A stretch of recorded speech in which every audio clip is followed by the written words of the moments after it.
একটা কথা বলি, আমি মেগাস্টার শাকিব খানের জন্য একটা ঝড়ে চিৎকার শুনবো। ওকে, এই চিৎকারে কিন্তু কোনো কিছু বরবাদ হবে না। সো বরবাদ হতে হলে চিৎকার আর জোর হতে হবে। এবার সেই মাহিনা ভরকে আমরা সবাই মিলে আমি বলবো এটাকে স্মৃতির পাতায় আটকে রাখার জন্য কিছু সেশন হয়ে গেল। আমি শাকিব খান আপনাকে অনুরোধ জানাবো আবারও নিজের আসন গ্রহণ করার জন্য।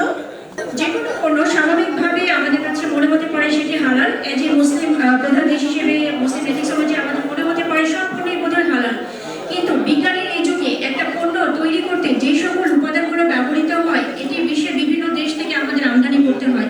বিভিন্ন দেশ হচ্ছে এটার উৎস, এবং তার মধ্যে যেটি ইতিমধ্যে উল্লেখ করা হয়েছে যে এগুলো কিন্তু এক একটা অরিজিন থাকে। সাপোজ আপনার উদ্ভিজ বা প্রাণীজ বিভিন্ন সোর্স থেকে ইনগ্রেডিয়েন্টসগুলো আমাদের এক্সট্রাক্ট করা হয়, এবং আপনারা জানেন একটা কসমেটিক্স প্রসেসিংয়ে হিউজ পরিমাণ ইনগ্রেডিয়েন্টস ব্যবহার করা হয়। এবং রিমার্ক হালালে ভিজিট করতে গিয়ে আমি দেখেছি যে এখানে কত ধরনের কসমেটিক্স ব্যবহার করা হচ্ছে এবং এখানে কত ধরনের ইনগ্রেডিয়েন্টস ব্যবহার করা হচ্ছে।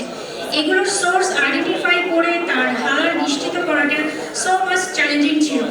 তো আমি এখন সেই জায়গাটায় বলবো যে একজন ম্যানুফ্যাকচারার হিসেবে এত বেশি ইনগ্রেডিয়েন্টস এবং এত বেশি ইনগ্রেডিয়েন্টসের হালাল সোর্সটা নিশ্চিত করা কিন্তু একজন ম্যানুফ্যাকচারের পক্ষে সম্ভব নয়। ম্যানুফ্যাকচারার তখনই কিন্তু প্রয়োজন মনে করেন একটা সার্টিফিকেটের। কারণ কি? কারণ সে নিজের একটা প্রোডাক্ট যখন মার্কেটে দিতে যাচ্ছে হালাল হিসেবে, তখন তার একটা কনফিডেন্স দরকার। সেই কনফিডেন্সটাই আসবে একটা সার্টিফিকেশনের মাধ্যমে। এবং এই প্রয়াস থেকেই রিমার্ক এইচবি নিয়েছিল বিএসটিকে হালাল সনদের জন্য। আপনারা জানেন বিএসটি হলো বাংলাদেশের জাতীয় মান প্রণয়নের জন্য সরকার স্বীকৃত একমাত্র দায়িত্বপ্রাপ্ত জাতীয় মান সংস্থা। বিএসটি নিরলসভাবে বিভিন্ন পণ্যের কঠোরভাবে মান নিয়ন্ত্রণ কার্যক্রম পরিচালনা করে আসছে। বিশ্বব্যাপী বাংলাদেশি পণ্যের হালাল বাজার সম্প্রসারণের লক্ষ্যকে সামনে রেখে শিল্প মন্ত্রণালয়ের আওতাধীন বিএসটি এর 2021 হতে সেবা কার্যক্রমের মধ্যে আরও একটি নতুন অধ্যায় সংযোজন করেছে, তার মধ্যে হল হালাল সার্টিফিকেট কার্যক্রম।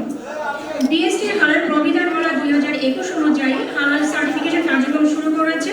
ইতিমধ্যে বিভিন্ন খাদ্যপণ্য, প্রক্রিয়া এবং প্রসাধনী সামগ্রীর অনুকূলে 161টি হালাল সার্টিফিকেট প্রদান করেছে, যা খুব অল্প সময়ের মধ্যে এত কঠিন প্রক্রিয়া পার করে এসেছে।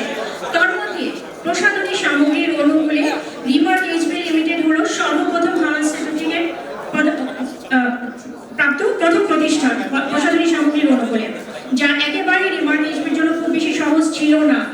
এটা খুবই, আমি আগেও বলেছি যে এটা খুবই চ্যালেঞ্জিং, কারণ এত বেশি ইনগ্রেডিয়েন্টস তার সোর্সটাকে নিশ্চিত করে তার হালাল বিষয়টাকে নিশ্চিত করাটা এটা অনেক বেশি চ্যালেঞ্জিং ছিল।